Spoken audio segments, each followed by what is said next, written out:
আমরা দেশের শান্তি শৃঙ্খলা রক্ষার কাজে এখনো বিপ্লব আছে। 2024 সালে 20 জুলাই থেকে আমরা কাজ করে যাচ্ছি, এখনো আছি। এখনো 16-17 হাজার সারা বাংলাদেশের 62টা জেলায় আছে। তো আমরা অনেক সৈনিক আমরা যুদ্ধ করেছি, বাট এখনো সম্পূর্ণ যুদ্ধ হয়নি। ইনশাআল্লাহ আমরা আশা করছি যে কিছু সময়ের মধ্যে আমরা সবাই ব্যারাকে ফেরত আসতে পারবো। তারপরে দেশের প্রয়োজনে আমাদের কিছু কাজ করে যেতেই হবে, যতক্ষণ পর্যন্ত সরকার আমাদের চাইবে আমাদেরকে মাঠে থেকে বিভিন্ন কাজ করবো। যেমন এখন পিএম ডিপোগুলোতে আমাদের ডিপ্লয়মেন্ট আছে।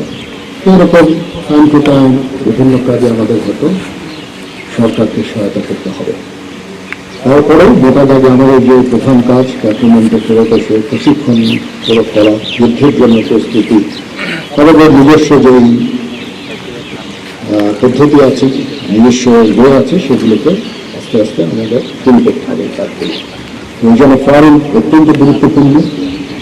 আমরা এতদিন ফায়ারিং সেভাবে করতে পারিনি, এখন ফায়ারিং কম্পিটিশন হলো।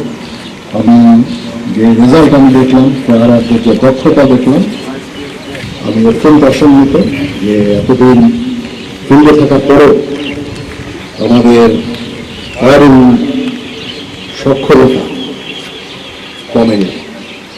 এটা একটা ভালো লক্ষণ। আমাদের আস্তে আস্তে এরকম আরো ট্রেনিং ইভেন্টগুলো আস্তে আস্তে শুরু করতে হবে এবং